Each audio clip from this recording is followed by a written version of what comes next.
All right. So have you ever been out in like public and seen a car out in a parking lot or on the street or just on the side of the road and thought to yourself, damn, that car just looks so nice, or it just sounds so nice, or it's fast. I want to drive that car, like those type of vibes.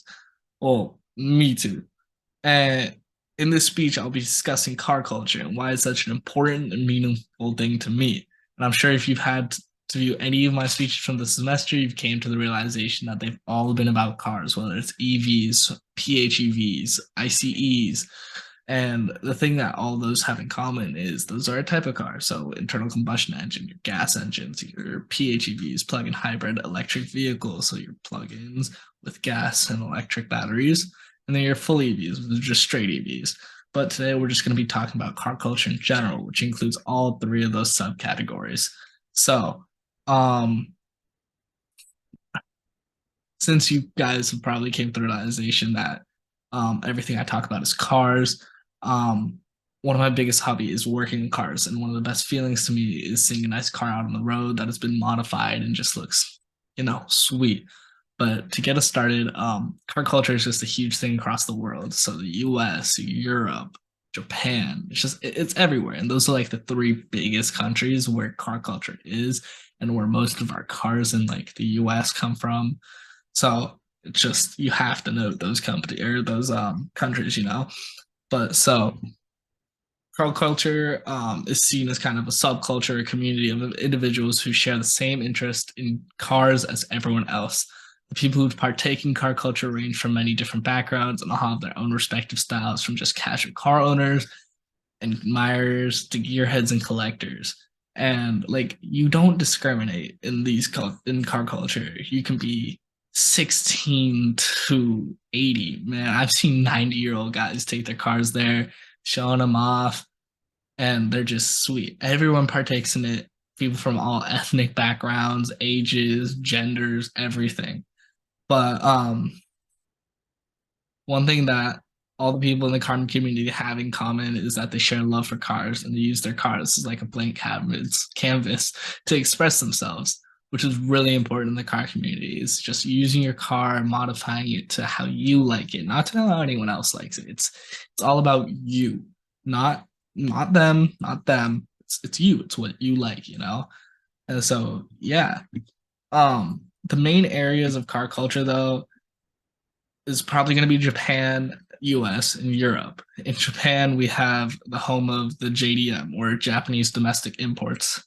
In the US, we have home of USDM, or the American muscle. And then in Europe, we have the Euro cars. So BMW, Mercedes, Porsche, Ferrari, McLaren, all those European companies. But to start us off, in Japan, we have Nissan slash Infiniti, Toyota slash Lexus, Mazda, Honda slash Acura, Mitsubishi, Subaru. There's so many more I can go on about, but like those are the main ones that you're gonna see. But so with Nissan Infiniti, Nissan's gonna be that cheaper brand, the more affordable one. Infiniti is gonna be their luxury. Same with Toyota, Lexus, Honda, Acura. But Nissan and Infiniti have brought us cars like GTRs, 240SX, the G37, the 370Z. Like Toyota and Lexus is the Supra, MR2, IS300, LFA, undoubtedly one of the best sounding cars on the market. We have Mazda with the MX-5 Miata, the RX-7, whether it be FC, FB, FD, goes on.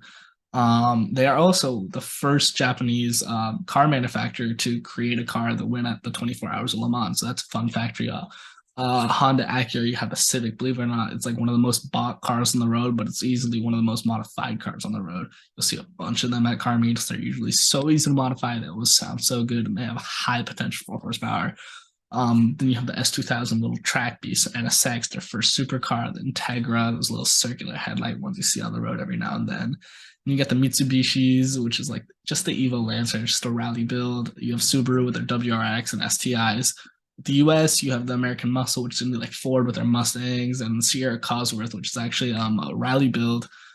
Chevy with their Camaros, Corvettes, Novas. Those are way long gone, but still great cars. Dodge with their Charger, Challenger. Sure, there's more blanking.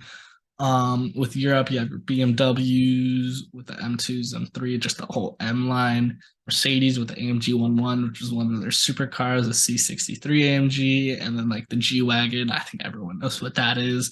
The Porsches with the GT2 RS, and then the 918 Spider. Amazing hybrid car right there. That thing is just amazingly fast. And I'm gonna switch over to a presentation, which has come kind of like some of the car cultures that you have in there. So you have like drift cars. Hold on. You have stance. You have supercars. You have drag cars. You have lowriders. You have classics. So to go back, we're gonna start off with this like drift spec RTR Mustang. So these guys, they love to have fun. They love to swing their cars. They modify it just so they can do donuts. They can just swing their cars everywhere they go. With these guys, honestly, not a fan, but they look cool every now and then. These are like show cars, stance cars. It's really impractical, but stance is practically what those wheels are doing. That's what you'd call a stance build. So when those, that's called negative camber, positive camber is like this with the wheels, but this is negative camber. These cars pretty impractical. They're really cool. They'll sound cool. They'll look great. They're mainly meant for show. Supercars, these are cars that are just nice from factory, absolute beast anywhere you go, and just pinnacle of luxury, if you know what I mean. And you have your drag specs. Most of these cars just fully gutted on interior, literally nothing inside them. They're fast. They are blistering fast. These cars beat supercars on a daily basis, honestly. Then you have your lowriders. These guys laid back. They got great looking cars, great paint, just every little detail is boom, you know? And then you have your classics people. So like these two categories, these like lowriders and then these classics, they kind of fit in the same category just because they use mainly these old cars to make the lowriders, but then there's also these old cars that are resto mods or restoration mods.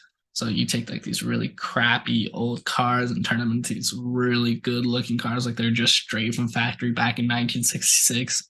But like this is an example of a great restored car. It's going to be a 66 GT350 fastback. Tell because it has like this little sloping back instead of like just the straight down back. But great old car. But other than that, that's really what car culture is about. It's mainly just embracing your car, embracing other people's cars, seeing what they envision for their car, what you envision for your car, and showing off what you really like and what you think is great for your car. So thank you, and hope you guys have a wonderful next semester, wonderful rest of your semester, and a wonderful summer break.